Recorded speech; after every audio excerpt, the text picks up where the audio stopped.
ಹಿಂದೂಗಳು ಹಿಂದೂಗಳಾಗಿ ಉಳಿದಿದ್ದಾರೆ. ಆದರೆ ಹಿಂದುತ್ವ ಹೇಳಿ ಒಂದು ಅಮಲಾಗಿದಲ್ಲ, ಅದರಲ್ಲಿ ಸ್ವಲ್ಪ ತೊಂದರೆ ಆಗಿದೆ ಹೊರತು ಹಿಂದೂಗಳಾಗಿ ಇಲ್ವಾ. ಇವತ್ತಿನಿಗೂ ಸಹ ಬಹುಸಂಖ್ಯಾತ ಹಿಂದೂಗಳೇ ಇದ್ದಾರೆ. ಒಂದು ಸಿದ್ಧಾಂತದ ಮೇಲೆ ಸಂಘಟನೆ ಇರಬೇಕು ಹೊರತು ಯಾರ್ದೋ ಒಂದು ಗುಲಾಮಗಿರಿಯಲ್ಲಿ ಸಂಘಟನೆ ಆಗಬಾರ್ದು. ಆ ಟೈಮಲ್ಲಿ ಮುಸಲ್ಮಾನರಲ್ಲ, ನಮ್ಮ ಹಿಂದೂಗಳೇ ತೊಂದರೆ ಕೊಡುವ ಟೈಮಲ್ಲಿ ಆದರೂ ಸಮೇತ ನಾವು ಅದಕ್ಕೆ ಸ್ಪಂದಿಸ್ತಿದ್ವಿ. ಯಾರು ಮುಸಲ್ಮಾನರನ್ನು ಬಿಟ್ಟು ಯಾರು ಇಲ್ಲ ಇಲ್ಲಿ. ನಾನು ನೋಡಿದ ಪ್ರಕಾರ ಎಲ್ರಿಗೆಲ್ಲ ಅವರವರ ವ್ಯವಹಾರಕ್ಕೋಸ್ಕರ ಮುಸಲ್ಮಾನರು ಬೇಕು. ಆ ಆಕ್ರಮಣದ ಮೇಲೆ ಹುಡುಗರೆಲ್ಲ ಬಲಿಪಶಾದದುಂಟು.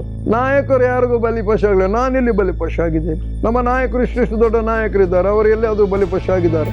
ಸಂಘಟನೆ ನಾಯಕರು ಈಗ ಸಹ ತಿಳ್ಕೊಳ್ಬೇಕು. ನಿಮಗೆ ನಮಸ್ಕಾರ ಕೊಡೋದಾಗ್ಲಿ, ನಿಮ್ಗೆ ಯಾವುದಾದ್ರೂ ಒಂದು ವೇದಿಕೆ ಕೊಡೋದಾದ್ರೆ ನಿಮ್ಮ ಮೇಲೆ ಪ್ರೀತಿಯಿಂದ ಕೊಡುದಲ್ಲ, ನಿಮ್ಮ ಮೇಲೆ ಹೆದರಿಕೆಯಿಂದ ಕೊಡುದು. ಇಲ್ಲಿ ಬಂದು ಬೊಬ್ಬೆ ಹಾಕಿ ಭಾಷಣ ಮಾಡಿ ಕಡಿ ಬಡಿ ಹೊಡಿ ಹೇಳುವಂಥವನು, ಹಾಗೆ ಮಾಡು ಹೇಳುವಂಥವನು, ಅಂಥವರಿಗೆ ಇಲ್ಲಿ ಕ್ಲಾಪು. ಮನಸ್ಪೂರ್ವಕ ನಮಾಜು ಮಾಡೋ ಯಾರು ಬರುವುದಿಲ್ಲ ಈ ಗಲಾಟೆಗೆ. ಮನಸ್ಪೂರ್ವಕ ನಮ್ಮ ಧರ್ಮದ ಮೇಲೆ ಪ್ರೀತಿ ಇದ್ದವರು ಯಾರು ಗಲಾಟೆಗೆ ಬರುವುದಿಲ್ಲ. ನಮ್ಮ ಸಂಘಟನೆ ಅಗತ್ಯ ಇಲ್ಲ ಅವನಿಗೆ. ಒಂದು ತರ ಎರಡು ಸರಿ ಒಂದು ಸರಿ ಒಳಗೆ ಹೋಗಿ ಬಂದರೆ ಅವನು ರೌಡಿ, ಅವನು ಸ್ವಲ್ಪ ಜಾಗ್ರತೆ ಮಾಡಿ ಅವನು ಎಲ್ಲಿ ಬೇಕು ಅಲ್ಲಿ ಹಿಡೀರಿ ಹೇಳ್ತಾರೆ. ಮತ್ತು ಅವರನ್ನು ಮೆಲ್ಲ ದೂರ ಮಾಡ್ತಾರೆ. ಮತ್ತು ಅವನು ಬದುಕುದು ಬೇಡ ಸರ್. ಮನೆಯವರು ನೆನೆಸ್ತಾನೆ, ನನ್ನ ಮಗ ಹಿಂದುತ್ವಕ್ಕೋಸ್ಕರ ಹೋರಾಟ ಮಾಡ್ತಾನೆ, ನನ್ನ ಮಗ ಮುಸ್ಲಿಂ ನಮ್ಮ ಧರ್ಮಕ್ಕೋಸ್ಕರ ಹೋರಾಟ ಮಾಡ್ತಾರೆ ಹೇಳಿ. ಯಾವ ತಾಯಿ ತಂದೆಯವರಿಗೆ ಅವರ ಮಕ್ಕಳು ಮಾರ್ಗದಲ್ಲಿ ಬಿದ್ದು ಸಾಯುವಂಥ ಪರಿಸ್ಥಿತಿ ಬೇಕು ಎಂದು ಯಾರು ಇಚ್ಛೆ ಮಾಡ್ತಾರೆ ಸ್ವಾಮಿ? ಆ ಸೌಜನ್ಯನ ಒಂದು ವಿಷಯ ಅಲ್ಲ. ಎಷ್ಟೋ ಹುಡುಗಿಯರು ಸತ್ತದುಂಟು. ಎಲ್ಲಿ ಉದಾಹರಣೆಗೆ ಕಾರ್ಕಳದಲ್ಲಿ ಉದಾಹರಣೆಗೆ ಕಾವ್ಯ ಪೂಜಾರಿ ಹೇಳಿ ಒಬ್ಳು, ಆಳ್ವಾಸಲ್ಲಿ ಒಬ್ಳು ತೀರಿ ಹೋದ್ರು. ಇದೆಲ್ಲ ಎಲ್ಲಿ ಹೋಯ್ತು? ಇವರೆಲ್ಲ ಮಾಡಿದ್ದು ಮಂಗಳೂರಿಗೆ ದೋಖಲ್ಲ. ಇವರ ಕಿಸೆ ತುಂಬಿಸ್ಲಿಕ್ಕೆ ಬಂದವರಲ್ಲ ಸರ್ ಈಗ. ಹಾಗಾದ್ರೆ ಇಲ್ಲಿ ಹೇಳ್ತಾರಲ್ಲ, ಮೇಲೆ ಒಬ್ಬ ಇದ್ದಾನೆ ಅವನೆಲ್ಲರನ್ನು ಕುಣಿಸ್ತಾ ಇದ್ದಾನೆ ಹೇಳಿ. ಮೇಲೆ ನಾವು ಯಾರು ಕುಣಿಸುದಲ್ಲ, ಇಲ್ಲಿ ನಮ್ಮ ಕಣ್ಣಿಗೆ ಕಾಣುವವನೇ ಕುಣಿಸುದಲ್ಲ. ಒಂದು ಆಫೀಸರ್, ನಾವು ಹೇಳುದಲ್ಲ, ಒಂದು ಆಫೀಸರ್ದು ಮನೆದು ಹುಡುಗಿಗೆ ತುಂಬಿಕೊಂಡೋಗಿದ್ದಾರೆ ಒಬ್ರು. ನಮ್ಮ ಹತ್ರ ಬಂದು ಕೂಗಿದ್ದು ನಾನು ಹಿಡ್ಕೊಂಡು ಬಂದಿದ್ದೇನೆ. ನಾನು ನಿಯತ್ತನ್ನು ನೀವು ನೆನೆಸುದು ಬೇಡ. ವಾಲ್ಕಿಷ್ಟು ಮಾತಾಡಿದ ನಿಯತ್ತು, ನಾನು ನಿಯತ್ತಿಲ್ಲ. ಯಾಕಂದ್ರೆ ನಾನು ಸಂಸಾರದಲ್ಲಿ ಇರುವವ. ಆದರೆ ಪರ್ಟಿಕ್ಯುಲರ್ ಈ ವಿಷಯದಲ್ಲಿ ಹೇಳಿದೆ, ಈ ವಿಷಯದಲ್ಲಿ ನಾನು ಸೀದೈತೆ. ಮುಸ್ಲಿಮರಿಂದ ಹಿಂದೂಗಳಿಗೆ ತೊಂದರೆ ಆದರೆ ಮಾತ್ರ ಅಲ್ಲಿ ಹಿಂದುತ್ವ ಅಂತ ಬರ್ತದೆ. ಹಿಂದೂಗಳಿಂದ ಹಿಂದೂಗಳಿಗೆ ತೊಂದರೆ ಆದರೆ, ಇಲ್ಲಾಂದ್ರೆ ಬೇರೆ ಧರ್ಮಗಳಿಂದ ತೊಂದರೆ ಆದರೆ ಅಲ್ಲಿ ಹಿಂದುತ್ವ ಬರುವುದಿಲ್ಲ, ಅಲ್ಲಿಗೆ ಅವರು ಬರುವುದಿಲ್ಲ ಅಂತ ಈಗಿನ ಪರಿಸ್ಥಿತಿಯಲ್ಲಿ ಎಲ್ಲ ಜನರಿಗೆ. ಈಗ ಹಿಂದೂಗಳು ಹಿಂದುತ್ವ ಹೇಳಿ ಇದೆ ಅಲ್ಲ, ಅದಕ್ಕೆ ಗುಲಾಮರಾಗಿದ್ದಾರೆ. ಯಾವತ್ತು ಈ ರಾಜಕೀಯಕ್ಕೋಸ್ಕರ ಈ ಉಪಯೋಗ ಮಾಡಿದಂಥದ್ದು ರಾಜ್ಯಕ್ಕೆ ಆ ಸ್ಥಾನಮಾನ ಬಂತು. ಈಗ ಈ ಹುಡುಗರ ಅಗತ್ಯ ಇಲ್ಲ. ಈಗದು ಹಿಂದುತ್ವ ಹೇಳುವಂಥದ್ದು ಉಂಟಲ್ಲ, ಈಗ ತಮ್ಗೆ ಒಂದು ಯಾವ ನಮೂನೆ ಅವರಿಗೆ ಯೂಸ್ ಆಗಬೇಕು ಆ ಥರ ಹಿಂದುತ್ವ ಹೋಗ್ತಾ ಉಂಟು. ಹಿಂದೂಗಳು ಯಾವತ್ತು ಸಹ ಈ ಹಿಂದೂ ಹೇಳುವಂಥವ್ರು ಯಾರು ಸಹ ಹಿಂದುತ್ವಕ್ಕೋಸ್ಕರ ಬಲಿ ಆಗಲಿಲ್ಲ. ಹಿಂದೂಗಳು ಹಿಂದೂಗಳಾಗಿ ಉಳಿದಿದ್ದಾರೆ. ಆದರೆ ಹಿಂದುತ್ವ ಹೇಳಿ ಒಂದು ಅಮಲಾಗಿದಲ್ಲ, ಅದರಲ್ಲಿ ಸ್ವಲ್ಪ ತೊಂದರೆ ಆಗಿದೆ ಹೊರತು ಹಿಂದೂಗಳಾಗಿ ಇಲ್ವಾ. ಇವತ್ತಿನಿಗೂ ಸಹ ಬಹುಸಂಖ್ಯಾತ ಹಿಂದೂಗಳೇ ಇದ್ದಾರೆ. ಏನು ಹಿಂದೂಗಳು ಕಮ್ಮಿ ಆಗಲಿಲ್ಲ. ಯಾರಿಗಿದರ ಬಗ್ಗೆ ಅರ್ಥ ಆಗಿದೆ ಅವರು ಇದರಿಂದ ಸ್ವಲ್ಪ ದೂರ ಹೋಗಿದ್ದಾರೆ. ಯಾಕಂದರೆ ಈ ಇತ್ತೀಚಿನ ದಿವಸದಲ್ಲಿ ಖಾಲಿ ಒಂದು ಹಿಂದುತ್ವ ಹೇಳುವಂಥದ್ದೊಂದು ಹೋರಾಟ ಮಾಡಲಿಕ್ಕೋಸ್ಕರ ಹೇಳುವಂಥದ್ದು ಒಂದು ಇದೇ ಹೇಳುವಂಥದ್ದು ನಮ್ಮ ಅಭಿಪ್ರಾಯ ಬರ್ತಾ ಉಂಟು ಈಗ ಇನ್ನೂ ಸಹ. ಯಾಕಂದರೆ ಕೆಲವು ಹಿಂದೂ ಹೆಣ್ಣು ಮಕ್ಕಳಿಗೆ ಅನ್ಯಾಯ ಆಗಿದೆ. ಅಲ್ಲಿ ಯಾವುದೇ ಪ್ರತಿಕ್ರಿಯೆ ಯಾವುದು ಸಿಗ್ತಾ ಇಲ್ಲ. ಯಾಕೆ ಹೇಳುವಂಥದ್ದು ನಮಗೆ ಮನಸ್ಸಿಗೆ ಬೇಸರ ಉಂಟು. ಇದರ ಉದ್ದೇಶ ಯಾಕೆ? ನಮ್ಮ ಹೆಣ್ಣು ಮಕ್ಕಳಿಗೆ ಯಾವುದೇ ಅನ್ಯಾಯ ಆಗಬಾರ್ದು, ನಮ್ಮ ಹೆಣ್ಣು ಮಕ್ಕಳ ರಕ್ಷಣೆ ಆಗಬೇಕು ಹೇಳುವಂಥದ್ದು ಖಾಲಿ ಆ ಸಂದರ್ಭದಲ್ಲೇ ಸೀಮಿತ ಆಯ್ತಾ? ಇನ್ನು ಮುಂದೆ ಅದು ಇಲ್ವಾ ಹೇಳುವಂಥದ್ದು ಒಂಥರ ಬೇಸರ ಉಂಟು. ನಮಗೆ ತುಂಬ ಬೇಸರ ಉಂಟು, ಅದರಲ್ಲಿ ತುಂಬ ಬೇಸರ ಉಂಟು. ಯಾಕಂದರೆ ಆ ಸಿದ್ಧಾಂತ ಹೋಯ್ತಲ್ಲ. ಯಾಕಂದರೆ ಒಂದು ಸಂಘಟನೆ ಹೇಳಿದ ಮೇಲೆ ಅದು ಒಂದು ಸಿದ್ಧಾಂತದ ಮೇಲೆ ಸಂಘಟನೆ ಇರಬೇಕು ಹೊರತು ಯಾರ್ದೋ ಒಂದು ಗುಲಾಮಗಿರಿಯಲ್ಲಿ ಸಂಘಟನೆ ಆಗಬಾರ್ದು.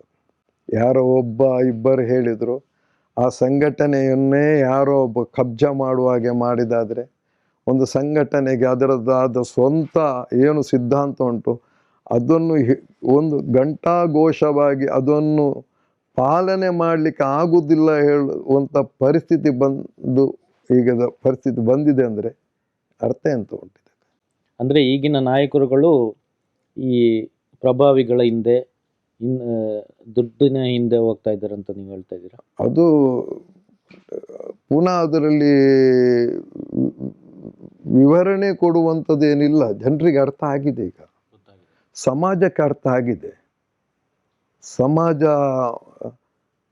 ಒಂದು ಟೈಮಲ್ಲಿತ್ತು, ತಂದೆ ತಾಯಿ ಅವರಿಗೆ ಎಜುಕೇಷನ್ ಇರಲಿಲ್ಲ, ಅವರಿಗೇನು ಗೊತ್ತಿರಲಿಲ್ಲ ಸಮಾಜ ಎಂತ ಆಗ್ತದೆ, ಸಮಾಜದಲ್ಲಿ ಯಾವ ಥರ ಉಂಟು, ಸಮಾಜ ಯಾರು ನಮ್ಮನ್ನು ಆಡಿಸ್ತಾ ಇದ್ದಾರೆ, ನಾವು ಯಾರಿಗೆ ಬಲಿ ಆಗ್ತಾ ಇದ್ದೇವೆ, ಯಾವ ಉದ್ದೇಶ ಏನು ಗೊತ್ತಿರಲಿಲ್ಲ ಒಂದು ಕಾಲದಲ್ಲಿ. ಈಗ ಪ್ರತಿಯೊಬ್ಬರು ಸ್ವಲ್ಪ ಎಜುಕೇಷನ್ ಸಿಕ್ಕಿದ್ದು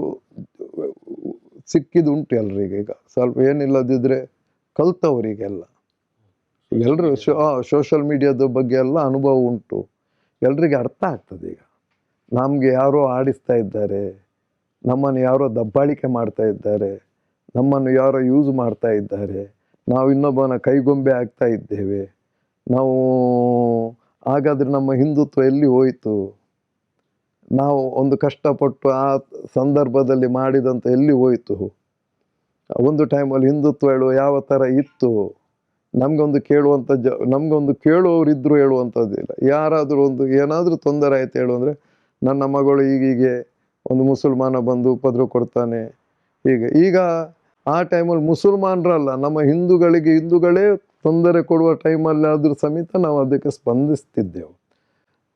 ಮತ್ತು ದಿನ ಹೋದಾಗ ಖಾಲಿ ಮುಸಲ್ಮಾನರು ಮಾತ್ರ ನಮಗೆ ಅನ್ಯಾಯ ಮಾಡಿದಾಗ ಮಾತ್ರ ನಾವು ಜಾಗ್ರತೆ ಆಗಿ ನಮ್ಮ ಸ್ವಾರ್ಥಕ್ಕೋಸ್ಕರ ನಾವೊಂದು ಮುಸಲ್ಮಾನನನ್ನು ಟಾರ್ಗೆಟ್ ಮಾಡಿದ್ದೇವೆ ಹೇಳುವಂಥದ್ದು ಈ ನಮೂನೆ ಬರುವಾಗ ಸ್ವಲ್ಪ ಬೇಸರ ಆಗ್ತದೆ. ಯಾಕಂದರೆ ಪ್ರತಿಯೊಂದು ನಾಯಕರು, ಇಲ್ಲಿರುವಂಥ ಎಲ್ಲ ನಾಯಕರು ಯಾರು ಮುಸಲ್ಮಾನರನ್ನು ಬಿಟ್ಟು ಯಾರೂ ಇಲ್ಲ ಇಲ್ಲಿ. ನಾನು ನೋಡಿದ ಪ್ರಕಾರ ಎಲ್ರಿಗೆಲ್ಲ ಅವರವರ ವ್ಯವಹಾರಕ್ಕೋಸ್ಕರ ಮುಸಲ್ಮಾನರು ಬೇಕು. ಆದರೆ ಕಾರ್ಯಕರ್ತರನ್ನು ನೀವು ಮಾತ್ರ ಮುಸಲ್ಮಾನರು ಅನ್ನು ನಮಗೆ ಬಿಂಬಿಸುವುದುಂಟು. ಅವನು ತೆಗೆದುಹಾಕಿದವರು, ಅವರು ನಮಗೆ ಹೀಗೆ ಮಾಡ್ತಾರೆ, ಅವರು ಹಾಗೆ ಮಾಡ್ತಾರೆ, ಅವರು ಹೀಗೆ ಮಾಡ್ತಾರೆ, ಇದೆಲ್ಲ ಮಕ್ಕಳ ತಲೆಯಲ್ಲಿ ಇರುವಂಥ ನಮ್ಮ ಊರನ್ನು ಹಾಳು ಮಾಡುವ ಉದ್ದೇಶದಲ್ಲಿ ಇದು ಯಾವಕ್ಕೋಸ್ಕರ ಹಾಳು ಮಾಡ್ತಾರೆ ಹೇಳುವಂಥದ್ದು ಸಹ ನಮಗೆ ಗೊತ್ತಿಲ್ಲ. ಇದು ಯಾಕೆ ಮಾಡ್ತಾರೆ ಇದು? ಯಾಕಂದರೆ ಈಗಲ್ಲ, ಗಲಾಟೆ ಮೊದಲಿಂದ ಕಾಲದಲ್ಲಿ ಹಿಂದೂ ಮುಸ್ಲಿಂ ಆಗ್ತದೆ, ಸಂದರ್ಭಕ್ಕೆ ಅಲ್ಲಿ ನಿಲ್ತದೆ, ಅವರವರ ವ್ಯವಹಾರಕ್ಕೆ ಹೋಗ್ತಾರೆ, ಎಲ್ಲ ಅಣ್ಣ ತಮ್ಮಂದಿರಾಗೆಲ್ಲ ಇರ್ತಿದ್ರು ಈ ಥರ ಆಗಿ. ಆದರೆ ಈಗ ಕಾರ್ಯಕರ್ತರ ತಲೆಯಲ್ಲಿ ಮಾತ್ರ ಹಿಂದೂ ಮುಸ್ಲಿಂ ಹೇಳುವಂಥದ್ದು ಬರ್ತದೆ ಹೊರತು ನಾಯಕರು ಎಲ್ಲಿ ಹಿಂದೂ ಮುಸ್ಲಿಂ ಹೇಳುವಂಥದ್ದು ನಮಗೆ ಹೇಳಲಿಕ್ಕೆ ಮಾತ್ರ ಒಮ್ಮೆಗೆ ಬರ್ತಾರೆ. ಅದು ಅವರು ಮುಸಲ್ಮಾನ, ಅವರ ಜೊತೆ ವ್ಯಾಪಾರ ಮಾಡಬೇಡಿ, ಅವರ ಜೊತೆ ವ್ಯವಹಾರ ಮಾಡಬೇಡಿ, ಅವರ ಜೊತೆ ಮಾತಾಡಬೇಡಿ, ಅವರನ್ನು ನೀವು ಮನೆಗೆ ಕರ್ಕೊಂಡು ಬರಬೇಡಿ, ಅವರ ಮನೆಗೆ ನೀವು ಹೋಗಬೇಡಿ, ಅವರು ಕೊಟ್ಟರೆ ಏನು ತಿನ್ನಬೇಡಿ, ಇದೆಲ್ಲ ಒಂದು ಹೇಳುವಂಥದ್ದು.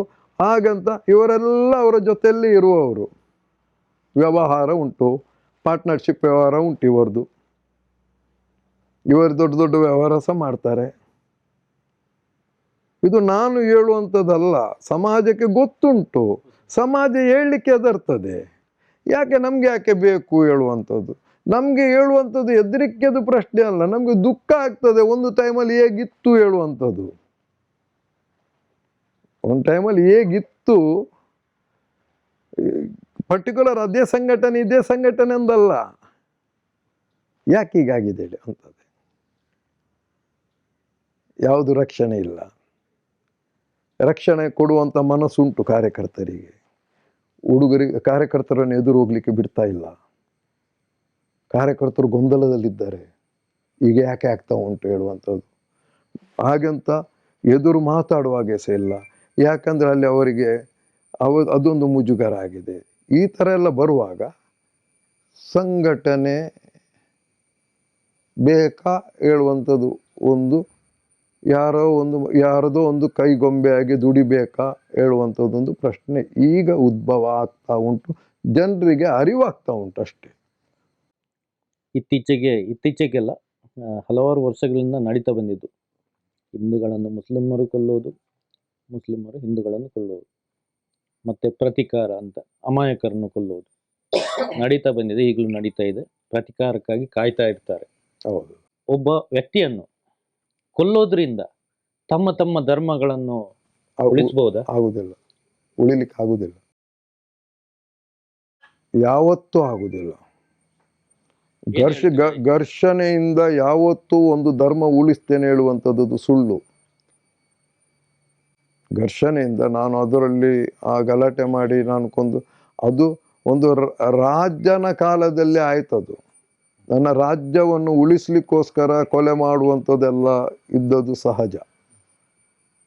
ಈಗ ಅದಕ್ಕೆ ಆಗುದಿಲ್ಲ. ಇದು ಪ್ರಜಾಪ್ರಭುತ್ವ, ಇಲ್ಲಿ ಆಗುದಿಲ್ಲ. ಇಲ್ಲಿ ಕೇಳುವವರಿದ್ದಾರೆ. ನಾನು ನಮ್ಮ ಇದನ್ನು ನಂಬುತ್ತೇನೆ, ಯಾವುದು ಭಗವದ್ಗೀತೆಯನ್ನು ನಂಬ್ತಾರೆ, ಕುರಾನನ್ನು ನಂಬುವವರು ಇದ್ದಾರೆ. ಇದೆಲ್ಲ ಏನಿದ್ರು ನಮ್ಮ ಮನೆಯೊಳಗೆ. ಯಾಕಂದ್ರೆ ನಮ್ಮನ್ನು ಆಳುವಂಥದ್ದು ಏನಿದ್ರು ಈಗ ಸಂವಿಧಾನ ಆಳುವಂಥದ್ದು. ಈಗ ಏನಿದ್ರು ಸಂವಿಧಾನಕ್ಕೆ, ಈಗ ನಾವು ಏನಾದರೂ ಏನು ಮಾಡಿದಂತೆ, ನಾನು ಒಬ್ಬನಿಗೆ ಏನಾದರೂ ಮಾತಾಡಿದ್ರೆ ಸಹ ನಮ್ಮ ಧರ್ಮ ನಮ್ಮದು ಇದರಲ್ಲಿ ಸಹ ಇಲ್ಲ, ನೀನು ಇನ್ನೊಬ್ಬನಿಗೆ ಮಾತಾಡುವ ರೈಟ್ ಇಲ್ಲ, ಇನ್ನೊಬ್ಬನಿಗೆ ಕೊಲೆ ಮಾಡುವ ರೈಟ್ ಇಲ್ಲ, ಯಾವ ಧರ್ಮದಲ್ಲೂ ಇಲ್ಲ.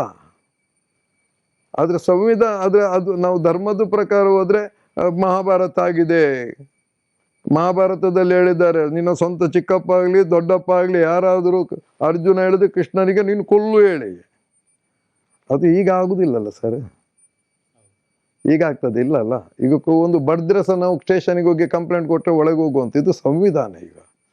ಈಗ ನಾವು ನಮ್ಮ ಹುಡುಗರಿಗೆ ಸಂವಿಧಾನ ಪ್ರಕಾರ ಯಾವ ಥರ ಹೋಗಬೇಕು, ಯಾವ ಥರ ಬದುಕಬೇಕು ಇಲ್ಲಿ. ಯಾಕಂದ್ರೆ ಒಂದು ಯಾವ ಧರ್ಮ ಆಗಲಿ ಅವರವರ ಧರ್ಮದ ಅಭಿವೃದ್ಧಿಯನ್ನು ನೋಡಬೇಕು ಹೊರತು ನಾವು ನೆಕ್ಸ್ಟ್ ನಮ್ಮ ಬಂದಂಥ ಪೀಳಿಗೆಗೆ ಯಾವ ಮಾರ್ಗದರ್ಶನ ಕೊಡಬೇಕು ಅಲ್ಲ. ಇದು ಗಲಾಟೆ ಅಲ್ಲ. ನೀನೇನಿದ್ರೆ ಸಹ ವಿದ್ಯಾಭ್ಯಾಸ ಅಗತ್ಯ ಇಲ್ಲಿ.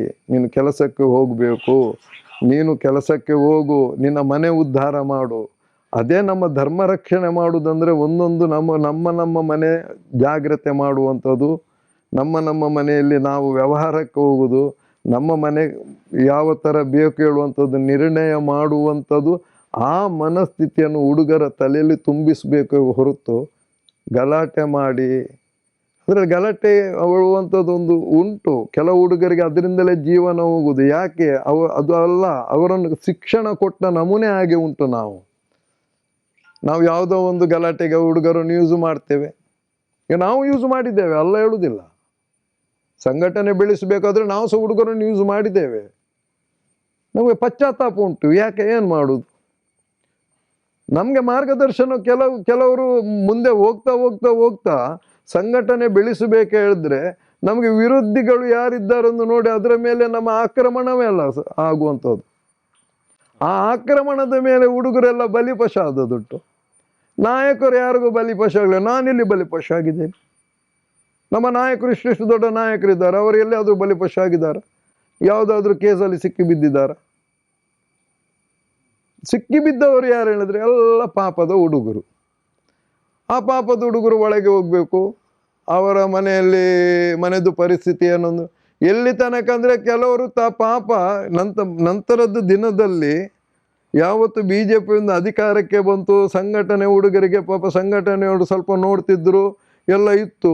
ಕೆಲವು ಹುಡುಗರಿಗೆ ಸಂಘಟನೆಯವರು ಸಮೇತ ನೋಡದ ಪರಿಸ್ಥಿತಿಯಲ್ಲಿ ಪಾಪ ಅವರ ತಾಯಿಯವರು ಬೀಡಿ ಕಟ್ಟಿದ ದುಡ್ಡನ್ನು ತಂದು ಕೊಟ್ಟದುಂಟು. ಎನ್ನ ಮಗನೊಂಜಿ ಪಿದೆ ಕನಾಲೆ ಅನ್ನ ದುಡ್ಡು ನಿಂಚಂಡ ಒಟ್ಟು ಮಲ್ತು ಕೊರ್ಪೆ ಹೇಳಿ ಈ ಥರ ಆದದ್ದು ಉಂಟು. ಇದೆಲ್ಲ ನೋಡುವಾಗ ಅರ್ಧಕ್ಕರ್ಧ ಸಂಘಟನೆಯಿಂದಲೇ ಹುಡುಗರು ಹಾಳಾದದು. ಅದು ಯಾವುದೇ ಸಂಘಟನೆಯಲ್ಲಿ, ಮುಸಲ್ಮಾನರ ಸಂಘಟನೆಯಲ್ಲಿ ಅವರಲ್ಲಿ ಹಾಳಾದವರು ತುಂಬ ಜನ ಇದ್ದಾರೆ. ಇದರಲ್ಲಿ ಕ್ರೈಸ್ತರು ಮಾತ್ರ ನಮ್ಮ ಒಟ್ಟಿಗೆ ಈ ಗಲಾಟೆಗೆ ಬರಲಿಲ್ಲ. ಅವರಿಗೆ ಅವರವರಷ್ಟಕ್ಕೆ ಕಲಿತಾರೆ, ಅವರಷ್ಟಕ್ಕೆ ಎಜುಕೇಷನ್ ಸಿಗ್ತಾ ಉಂಟು, ಅವರಷ್ಟಕ್ಕೆ ದುಡಿತಾ ಇದ್ದಾರೆ, ಅವರೊಟ್ಟಿಗೆ ಅವರು ಗಮ್ಮತ್ತಲ್ಲಿದ್ದಾರೆ. ಓದೋವರು ಯಾರು? ಇಲ್ಲಿ ಎಜುಕೇಷನ್ ಇಲ್ಲದಂಥವರು. ನನಗೂ ಎಜುಕೇಷನ್ ಇಲ್ಲ, ನನ್ನ ಎಜುಕೇಷನ್ ಇಲ್ಲದೆ ನಿಂತು ನಾನು ಈ ಸಂಘಟನೆಗೆ ಬಂದದ್ದು. ನನಗೇನು ಎಜುಕೇಷನ್ ಇತ್ತು, ನಾನು ಆ ಟೈಮಲ್ಲಿ ಒಳ್ಳೆ ಕಲಿತಾ ಇದ್ದೆ, ನಾನೇನಾದರೂ ಒಳ್ಳೆ ಡಿಗ್ರಿ ಮಾಡಿದ್ದರೆ ನಾನು ಸಹ ಸಂಘಟನೆಗೆ ಬರ್ತಿರ್ಲಿಲ್ಲ. ಯಾಕಂದರೆ ನಾಳೆ ನಾನು ಕೇಸಲ್ಲಿ ಹೋದರೆ ನನ್ನ ಕಾಲೇಜಿದ್ದು ಲೈಫ್ ಹೋಯ್ತು ಅಂದು ನಾನೇನಾದರೂ ಆಲೋಚನೆ ಮಾಡ್ತಿದ್ದೆ. ನಾನು ಕಲೀಲಿಲ್ಲ, ನಾನು ಸಹ ಆಚೆ ಈಚೆ ತಿರ್ಕೊಂಡಿದ್ದವ. ಸಂಘಟನೆಗೆ ಒಂದು ಉಂಟೇನೋ ಸಂಘಟನೆ ಹೇಳಿ ಇದಕ್ಕೆ ಹೋದೆ, ಜವಾಬ್ದಾರಿ ಸಿಕ್ಕಿತ್ತು. ನಾನು ದೊಡ್ಡ ಜನ ಆಗಬೇಕು, ಸಮಾಜ ನನಗೆ ಮರ್ಯಾದೆ ಕೊಡಬೇಕು, 100 ಜನ ನಮಗೆ ನಮಸ್ಕಾರ ಕೊಡಬೇಕು. ಇದೆಲ್ಲ ನಮಸ್ಕಾರ ಹೆದರಿ ಕೊಡ್ತಿದ್ರು ಸ್ವಾಮಿ ನಮಗೆಲ್ಲ. ಪ್ರೀತಿಯಲ್ಲಿ ನಾನು ಇವತ್ತಿಗೆ ಸಹ ನನ್ನ ಹತ್ರ ಪ್ರೀತಿಯಲ್ಲಿ ಯಾರು ನಮಸ್ಕಾರ ಕೊಡೋರಿಲ್ಲ. ಇವನು ಒಳ್ಳೆ ಕೆಲಸ ಮಾಡಿದ್ದಾನೆ, ಇವನೇನೋ ದೇಶಕ್ಕೆ ಉದ್ಧಾರ ಮಾಡಿದ್ದಾನೆ ಹೇಳಿ ಯಾರು ಕೊಡೋದಲ್ಲಲ್ಲ. ಇವಾಗ ಸಂಘಟನೆಯಲ್ಲಿದ್ದ ಅವನು ಹಾಗೆ ಮಾಡಿದ್ದಾನೆ, ಈಗ ಮಾಡಿದ್ದಾನೆ, ಅವನಿಗೊಂದು ನಮಸ್ಕಾರ. ಮನಸ್ಪೂರಕ್ಕೆ ಯಾರು ಸಂಘಟನೆದ ಹುಡುಗರಿಗೆ ನಮಸ್ಕಾರ ಕೊಡೋದಿಲ್ಲ. ಅದು ಈಗ ಸಹ ತಿಳ್ಕೊಳ್ಬೇಕು ಸಂಘಟನೆ ನಾಯಕರು ಈಗ ಸಹ ತಿಳ್ಕೊಳ್ಬೇಕು. ನಿಮಗೆ ನಮಸ್ಕಾರ ಕೊಡೋದಾಗ್ಲಿ, ನಿಮ್ಗೆ ಯಾವುದಾದ್ರೂ ಒಂದು ವೇದಿಕೆ ಕೊಡೋದಾದ್ರೆ ನಿಮ್ಮ ಮೇಲೆ ಪ್ರೀತಿಯಿಂದ ಕೊಡೋದಲ್ಲ, ನಿಮ್ಮ ಮೇಲೆ ಹೆದರಿಕೆಯಿಂದ ಕೊಡೋದು. ನಾಳೆ ನೀವು ಒಂದು ದೊಡ್ಡ ಜನ, ಈಗ ಸಮಾಜದಲ್ಲಿ ಇಂಥವರಿಗೆ ಮಾನ ಮರ್ಯಾದಿರುವುದು. 2 ನಂಬರ್ ದಂಧ ಮಾಡುವವನಿಗೆ, 100 ಸುಳ್ಳು ಹೇಳುವವನಿಗೆ, 10 ಜನ ತಲೆ ಬಡ್ದು ದುಡ್ಡು ಮಾಡಿದವನಿಗೆ, ಅಂಥವರಿಗೀಗ ವೇದಿಕೆ ಸಿಗುವುದು. ಬೇರೆ ಒಳ್ಳೆಯವರಿಗೆ ಸಿಕ್ಕಿದ್ದು ಸ್ವಲ್ಪ, 1-2 ಜನ ಇದ್ದಾರೆ ಒಳ್ಳೆಯವರು, ಈಗ ಸಹ ಇದ್ದಾರೆ. ಇನ್ನು ಚಮಚಗಿರಿ ಮಾಡುವವರಿಗೆ, ಇಂಥವರಿಗೆಲ್ಲ ಮರ್ಯಾದೆ ಕೊಡುದು. ಈಗ ಒಳ್ಳೆಯವರಿಗೆ ಕರೆಯುವುದಿಲ್ಲ. ಒಳ್ಳೆ ಸಮಾಜವನ್ನು ಸುಧಾರಿಸುವಂಥ ಒಂದು ವ್ಯಕ್ತಿ ಬಂದರೆ ಅವನಿಗೆ ವೇದಿಕೆಯಲ್ಲಿ ಮರ್ಯಾದೆ ಕೊಡುವುದಿಲ್ಲ. ಅವರು ಬೇಡ, ಇವರಿಗೆ ಯಾಕೆ ಬೇಕು? ಇಲ್ಲಿ ಬಂದು ಬೊಬ್ಬೆ ಹಾಕಿ ಭಾಷಣ ಮಾಡಿ ಕಡಿ ಬಡಿ ಹೊಡಿ ಹೇಳುವಂಥವನು, ಹಾಗೆ ಮಾಡು ಹೇಳುವಂಥವನು, ಅಂಥವರಿಗೆ ಇಲ್ಲಿ ಕ್ಲಾಪು. ಒಳ್ಳೆ ಹುಡುಗರಿಗೆ ಬೇಡ, ನೀವು ಗಲಾಟೆ ಮಾಡಬೇಡಿ, ನಿಮ್ಮ ಮನೆ ಪರಿಸ್ಥಿತಿ ಹೀಗೆ ಆಗ್ತದೆ, ನೀವು ಇದೆಲ್ಲ ಗೊಂದಲಕ್ಕೆ ಹೋಗಬೇಡಿ ಹೇಳುವವನು ಯಾರು ಕರೀತಾರೆ ಸರ್? ಇಲ್ಲಿ ಎಲ್ಲಾದರೂ ಮೊದಲಾದರೂ ಭದ್ರಗಿರಿ ಅಚ್ಯುತದಾಸರು ಹಂಪನಗಟ್ಟೆ ಮೈದಾನದಲ್ಲಿ ಒಂದು 7 ದಿವಸದ ಕಾರ್ಯಕ್ರಮ ಇರುವಾಗ ಜನ ಸೇರ್ತಿದ್ರು. ಈಗ ಅದೇ ಅಚ್ಯುತದಾಸರು ಈಗ ಇರ್ತಿದ್ರೆ ಅವರ ಸಭೆಗೆ ಯಾರು ಬರ್ತಿರ್ಲಿಲ್ಲ, ಯಾರು ಬರುವುದಿಲ್ಲ. ಯಾಕಂದ್ರೆ ಅದು ಕೇಳಲಿಕ್ಕೆ ಯಾರಿಗೆ ಪುರ್ಸೊತ್ತಿಲ್ಲ, ಅದರಿಂದ ಅಗತ್ಯ ಇಲ್ಲ. ಅವರನ್ನು ಕರೆಯುವಂಥ ವ್ಯಕ್ತಿಗಳು ಸಹ ಕರೆಯುವುದಿಲ್ಲ. ಒಂದು ಟೈಮಲ್ಲಿ ಅವರನ್ನು ಕರಿತಿದ್ರು, ನಾವು ಒಳ್ಳೆ ಕೆಲಸ ಮಾಡ್ತೇವೆ, ನಾವು ಒಳ್ಳೆ ಕೆಲಸ ಮಾಡುವವರು ಹೇಳಿ ಜನರನ್ನು ಆಕರ್ಷಿಸೋದಕ್ಕೋಸ್ಕರ ಅಂಥವರನ್ನೆಲ್ಲ ಕರಿತಿದ್ರು. ಈಗ ಯಾರು ಕರೀತಾರೆ? ಯಾರು ಕರೆಯೋದಿಲ್ಲ. ಬಕೆಟ್ ಹಿಡಿಯುವವ, ಒಳ್ಳೆ ಭಾಷಣ ಮಾಡುವವ, ಇಲ್ಲಿ ಬಂದು ಏನಾದರೂ ಬೊಬ್ಬೆ ಬಡ್ದು ಹೋಗುವವ, ಇಂಥವರನ್ನೆಲ್ಲ ಕರೆಯುವುದೀಗ.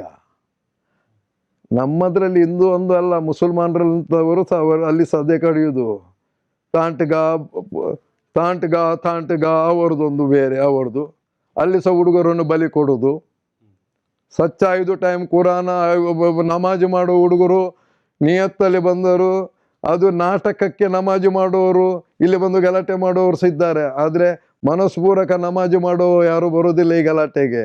ಮನಸ್ಪೂರ್ವಕ ನಮ್ಮ ಧರ್ಮದ ಮೇಲೆ ಪ್ರೀತಿ ಇದ್ದವರು ಯಾರು ಗಲಾಟೆಗೆ ಬರುವುದಿಲ್ಲ. ನಮ್ಮ ಸಂಘಟನೆ ಅಗತ್ಯ ಇಲ್ಲ ಅವನಿಗೆ, ಯಾವ ಸಂಘಟನೆ ಅಗತ್ಯ ಇಲ್ಲ.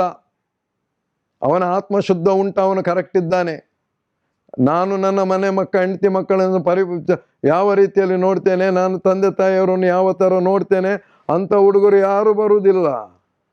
ಯಾಕೆ ಸ್ವಾಮಿ ಇದೇ ಪಾಪ ಹುಡುಗರು ಬರಬೇಕಿದ್ದಕ್ಕೆ? ಇವರಿಗೆ ಪಾಪ ತಲೆಯಲ್ಲಿ ಇಲ್ಲ ಸರ್ ಇದು ಯಾವುದು ಸಹ. ಇವರಿಗೇನೋ ಇದರಲ್ಲಿ ಬಂದ ಕೂಡಲೇ ಹೆಸರು ಬರ್ತದೆ, ಯಾರೋ ನಮ್ಮನ್ನು ಒಂದು ಸಂಘಟನೆಯಲ್ಲಿ ಲೀಡರ್ ಮಾಡ್ತಾರೆ, ಇವನಿಗೆ ಲೀಡರ್ ಅಂತ, ಇವನ ಹತ್ರ ಸ್ವಲ್ಪ ಎದೆಯಲ್ಲಿ ದಮ್ಮುಂಟು, ಇವನಿಗೆ ಯಾಕಂದರೆ ಧೈರ್ಯ ಉಂಟು, ಇವನಿಂದ ಎಲ್ಲಿ ತನಕ ಕೆಲಸ ಮಾಡಲಿಕ್ಕೆ ಆಗ್ತದೆ ಅಲ್ಲಿ ತನಕ ಇವನನ್ನು ಕೆಲಸ ಮಾಡಿಸ್ತಾರೆ. ಅಲ್ಲಿ ತನಕ ಇವನು 1 ತರ 2 ಸರಿ 1 ಸರಿ ಒಳಗೆ ಹೋಗಿ ಬಂದರೆ ಅವನು ರೌಡಿ, ಅವನು ಸ್ವಲ್ಪ ಜಾಗ್ರತೆ ಮಾಡಿ, ಅವನು ಎಲ್ಲಿ ಬೇಕು ಅಲ್ಲಿ ಇಡೀರಿ ಹೇಳ್ತಾರೆ. ಮತ್ತು ಅವರನ್ನು ಮೆಲ್ಲ ದೂರ ಮಾಡ್ತಾರೆ. ಮತ್ತು ಅವನು ಬದುಕುದು ಬೇಡವ ಸರ್? ಅವನೇನು ಮಾಡ್ತಾನೆ, ಮತ್ತು ಫೀಲ್ಡಿಗೆ ಇಳಿತಾನೆ. ಅವೊಮ್ಮೆ ಜೈಲಿಗೆ ಹೋಗಿ ಬಂದ ಮೇಲೆ ಅವನು ಆಲೋಚನೆ ಮಾಡ್ತಾನೆ, ಜೈಲಲ್ಲಿ ಎಂಥವು ಯಾರಿದ್ದಾರೆ, ನನಗಿಂತ ಮೇಲೆ ಯಾರಿದ್ದಾರೆ, ಅವರ ಸಂಪರ್ಕ ಮಾಡ್ತಾನೆ. ಅವ ಹೊರಗೆ ಬಂದ ಮೇಲೆ ಅವನ ಜೀವನ ತೆಗಿತಾನೆ ಪಾಪ. ಲಾಸ್ಟಿಗೆ ಪರಿಸ್ಥಿತಿ ನೋಡಿ. ಅದರಲ್ಲಿ ಸ್ವಲ್ಪ ಹೆಸರು ಮಾಡಿದ್ವಾ, ಕರೀತಾರೆ ನಾಯಕರು, ನಿಂಗೆ ಒಯ್ಗೆದು ನೀನು ತಕೋ, ಕಲ್ಲಿದು ನೀನು ತಕೋ, ಜಲ್ಲಿದು ನೀನು ತಕೋ, ಇಸ್ಪಿಟಿದು ನೀನು ತಕೋ ಹೇಳುವಂಥವ್ರು ಇದ್ದಾರೆ. ಪಾಪ ಆ ಹುಡುಗರಿಗೆ ಸಹ ಮತ್ತೆ ಎಲ್ಲಿ ಕೆಲಸ ಸಿಗ್ತದೆ? ಅವರಂಥದ್ದೇ ಮಾಡಬೇಕಾಗ್ತದೆ, ಉಪಾಯ ಇಲ್ಲ. ಯಾಕಂದ್ರೆ ಆ ಹುಡುಗರಿಗೆ ನಂಬಿ ಅವರೊಟ್ಟಿಗೆ ಇಷ್ಟು ಹುಡುಗರು ಇರ್ತಾರೆ, ಅವರ ಜೀವನ ನಡೆಸಬೇಕಲ್ಲ. ಮನೆಯವ್ರು ನೆನೆಸ್ತಾನೆ, ನನ್ನ ಮಗ ಹಿಂದುತ್ವಕ್ಕೋಸ್ಕರ ಹೋರಾಟ ಮಾಡ್ತಾನೆ, ನನ್ನ ಮಗ ಮುಸ್ಲಿಂ ನಮ್ಮ ಧರ್ಮಕ್ಕೋಸ್ಕರ ಹೋರಾಟ ಮಾಡ್ತಾರೆ ಹೇಳಿ. ಯಾವ ತಾಯಿ ತಂದೆಯವರಿಗೆ ಅವರ ಮಕ್ಕಳು ಮಾರ್ಗದಲ್ಲಿ ಬಿದ್ದು ಸಾಯುವಂಥ ಪರಿಸ್ಥಿತಿ ಬೇಕು ಅಂದ್ರೆ ಯಾರು ಇಚ್ಛೆ ಮಾಡ್ತಾರೆ ಸ್ವಾಮಿ? ಯಾರು ಇಚ್ಛೆ ಮಾಡುವುದಿಲ್ಲ. ನನ್ನ ಮಗ ಕಲಿಬೇಕು, ಅದು ಎಷ್ಟು ಮನೆಯಲ್ಲಿ ಬೀಡಿ ಕಟ್ಟಲಿ ಅವಳು ಪಾಪ, ನನ್ನ ಮಗ ಡಾಕ್ಟರ್ ಆಗ್ಬೇಕು ಹೇಳುವಂಥ ಆಸೆ ಇರ್ತದೆ. ಅವ್ರು 4 ಮನೆ ಹೋಗಿ ಕೆಲಸ ಮಾಡಿ ಬರುವಂಥ ಹೆಂಗಸಾದ್ರೂ ಸರಿ, ದುಡ್ಡು ಒಟ್ಟು ಮಾಡಿ ಮಕ್ಕಳಿಗೆ ಕಂಪ್ಯೂಟರ್ ಕ್ಲಾಸಿಗೆ ಹಾಕ್ತಾರೆ ಅವರು. ನನ್ನ ಮಗಳು ಏನಾದರೂ ಕಲೀಲಿ ಹೇಳಿ, ನನ್ನ ಮಗ ಏನಾದರೂ ಕಲೀಲಿ ಹೇಳಿ. ಹುಡುಗರ ದಾರಿ ತಪ್ಪಿಸ್ತಾ ಇದ್ದಾರೆ. ಹುಡುಗರ ಆಲೋಚನೆ ಮಾಡಬೇಕು. ಧರ್ಮ ಬೇಕು, ಧರ್ಮ ನಮ್ಮ ಮನೆಯಲ್ಲಿ ಬೇಕು. ನಮ್ಮ ಧರ್ಮಕ್ಕೆ ಯಾವ ಮಾರ್ಗದಲ್ಲಿ ಅದಕ್ಕೆ ಮರ್ಯಾದೆ ಇಲ್ಲ. ನಮ್ಮ ರಾಮ ಹೋಗಿ ಇನ್ನೊಬ್ಬನಿಗೆ ಬಿಲ್ಲು ಬಾಣದಲ್ಲಿ ಕೊಂದಿದ್ದಾನೆ ಹೇಳಿದ್ರೆ, ಈಗ ಬಿಲ್ಲು ಬಾಣ ಹಿಡ್ಕೊಂಡು ಯಾರಿಗೆ ಕೊಲ್ಲಿಕ್ಕೆ, ದುಶ್ಮನಿಗೆ ಕೊಲ್ಲಿಕ್ಕೆ ಆಗ್ತದ? ನಮಗೆ ಆಗುದಿಲ್ಲಲ್ಲ ಸರ್. ಕಾನೂನು ಹೇಳುವಂಥದ್ದು ಉಂಟಲ್ಲ, ಆ ಕಾನೂನಿನ ಅರಿವಾದ್ರೆ ಕೊಡಿ. ನಾವು ಯಾವ ಥರ ನಾವು ಪ್ರತಿಭಟನೆ ಮಾಡಬೇಕು, ಸಂವಿಧಾನ ಉಂಟು, ನಿಮ್ಗೆ ಎಂತ ಉಂಟು ಪ್ರತಿಭಟನೆ ಮಾಡಿ. ಈಗ ಪ್ರತಿಭಟನೆ ಮಾಡಲಿಕ್ಕೆ ಸಮಿತಿಗೆ ಅವಕಾಶ ಕೊಡುವುದಿಲ್ಲ, ಆ ಥರ ಮಾಡಿ ಬಿಟ್ಟಿದ್ದಾರೆ ಎಲ್ಲ. ಪಕ್ಷದ ವತಿಯಿಂದ ಪ್ರತಿಭಟನೆ ಮಾಡ್ಬೋದು, ಕೊಡುದಿಲ್ಲ, ಅವಕಾಶ ಕೊಡುದಿಲ್ಲ. ಯಾಕೆ? ಅವರ ಬೇಳೆ ಬೇಯಿಸ್ತದೆ, ಬೇಯಲಿಕ್ಕೆ ಆಗುದಿಲ್ಲಲ್ಲ, ಅವರ ಬೇಳೆ ಬೇಯುವುದಿಲ್ಲ. ನಾವು ಹೋರಾಟ ಕೊಟ್ಟಿದ್ದೇವೆ, ಮತಾಂತರದ ವಿಷಯ ಹೋರಾಟ ಕೊಟ್ಟಿದ್ದೇವೆ. ಉರ್ವದಲ್ಲಿ ಮತಾಂತರ ಆಗ್ತಿತ್ತು.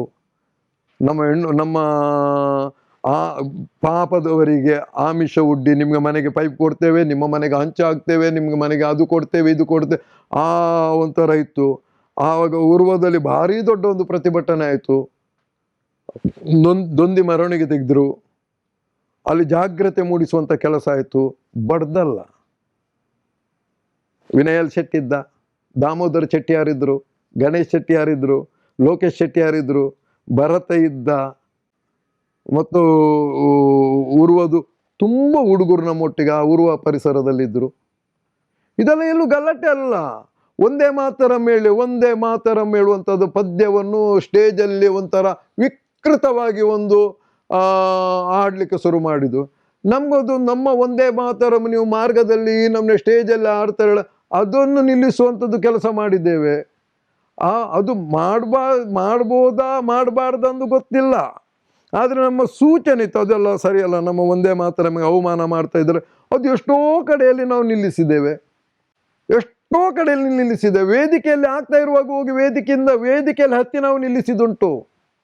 ಇದೇ ಮಂಜು ನೀರೇಶ್ವಲ್ಯ ಮಂಗಳೂರಲ್ಲಿ ಫೋಟೋಗ್ರಾಫರ್ ಆಗಿದ್ದಾರೆ ಅವರು, ಮತ್ತು ಅರುಣ ಎಲ್ಲಿ ಉರ್ವದು, ಮತ್ತು ನಮ್ಮ ಪರಂಗಿಪೇಟೆದು ಪ್ರವೀಣ, ಮತ್ತು ನಿಮ್ಮದು ಪದಂಗಡಿದು ಗಣೇಶ್ ಪದಂಗಡಿ ಹೇಳಿ, ಆನಂದ್ ಶೆಟ್ರು, ವಿನಯಲ್ ಶೆಟ್ಟಿ, ಎಂತೆಂಥ ಹುಡುಗರಿದ್ರು ಸರಿಯಾ. ಎಲ್ಲಿ ಎಂತ ಅನ್ಯಾಯ ಆಗಿದೆ. ನಮ್ಮ ಹೆಣ್ಣು ಮಕ್ಕಳಿಗೆ ಪಿಲಿಕುಲದಲ್ಲಿ ನಮ್ಮ ಹೆಣ್ಣು ಮಕ್ಕಳ ಮೇಲೆ ಅನ್ಯಾಯ ಆಗ್ತಾ ಉಂಟು, ನಮ್ಮ ಹೆಣ್ಣು ಮಕ್ಕಳಿಗೆ ಅಲ್ಲಿ ತಂದು ಇದು ಮಾಡ್ತಾ ಆ ಒಂದು ಹೋರಾಟ ಆಯಿತು. ಹೋರಾಟದ ಲೆಕ್ಕ ಇಲ್ಲ. ಈಗ ನನಗೂ ನೆನಪಿಲ್ಲ, ಪ್ರಾಯ ಆಗ್ತಾ ಬಂದಿದೆ, ಕೆಲವೊಂದು ಎಷ್ಟೆಷ್ಟು ಆಗಿದೆ ಹೇಳುವಂಥದ್ದು ನೆನಪಿಲ್ಲ. ಅಷ್ಟು ಆದ ನಿಮಿತ್ತ ಇವತ್ತಿನ ದಿವಸಕ್ಕೆ ಹೆಸರು ಬಜರಂಗ ದಳ ಉಂಟು. ಆ ಸಂಘಟನೆ ಆ ಟೈಮಲ್ಲಿ ನಿಸ್ವಾರ್ಥ ಕೆಲಸ ಮಾಡಿದ ಹುಡುಗರಿದ್ದಾರಲ್ಲ ಸರ್, ಅವರ ಹೆಸರಿನಲ್ಲಿ ಇವತ್ತಿಗೆ ಬಜರಂಗ ದಳ ಉಂಟು. ಈಗೇನು ಕೆಲಸ ನಡೀತಲ್ಲ ಅದು ಜನರಿಗೆ ಗೊತ್ತುಂಟಲ್ಲ ಸರ್. ಯಾಕಂದ್ರೆ ಎಂತೆಂತ ಆಗ್ತಾ ಉಂಟು. ಯಾಕೆ ಪ್ರತಿಭಟನೆ ಕೊಡ್ತಾ ಇಲ್ಲ? ಉದಾಹರಣೆ ಸೌಜನ್ಯನ ಕೊಲೆ ಇದಾಯಿತು, ಒಂದು ಹೆಣ್ಣು ಮಗಳಲ್ಲ. ಯಾಕೆ ನೀವು ಪ್ರತಿಭಟನೆ ಕೊಡ್ಲಿಲ್ಲ ಅದಕ್ಕೆ? ಅವರು ಮಾಡಿದ್ದಾರೆ, ಇವರು ಮಾಡಿದ್ದಾರೆ, ಬೇಡ. ಒಂದು ಹೆಣ್ಣು ಮಗಳು ಸತ್ತಿದ್ದಾಳೆ, ಆ ತಾಯಿ 12 ವರ್ಷದಿಂದ ಕೂಗ್ತಾ ಇಲ್ವಾ?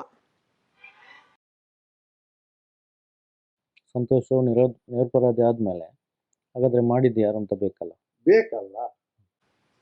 ಅವನೊಂದು ಆದ ಮೇಲೆ ಎಲ್ಲರೂ ಅವನೇ ಒಂದು ಆಯ್ತು ಹೇಳಿ ಒಬ್ಬ ಸಿಕ್ಕಿದ, ಅಪರಾಧಿ ಸಿಕ್ಕಿದ, ಇವನು ಮಾಡಿದ್ದಾನೆ, ಇವನು ಕೊಲೆ ಮಾಡಿದವ ಹೇಳಿ ಜನರಿಗೆ ಒಂದು ತೋರಿಸಿದ್ರು, ನಾವೆಲ್ಲ ನಂಬಿದೆವು. ಅವನಲ್ಲ ಒಂದು ಕಾನೂನು ಹೇಳಿದ ಮೇಲೆ ಮಾಡಿದವ ಯಾರಂದ್ರೆ ಆಗದ ಪೊಲೀಸ್ ವೈಫಲ್ಯ ಕಾರಣ ಅಲ್ಲ ಇದಕ್ಕೆ.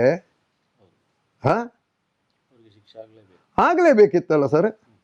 ಇದೀಗ ಕಾನೂನು ಉಂಟಾ ಎಂತ ಉಂಟೋ ಗೊತ್ತಿಲ್ಲ, ಯಾಕಂದ್ರೆ ನಾನು ಕಾನೂನು ಬಗ್ಗೆ ನನಗೆ ಅಷ್ಟೊಂದು ಗೊತ್ತಿಲ್ಲ.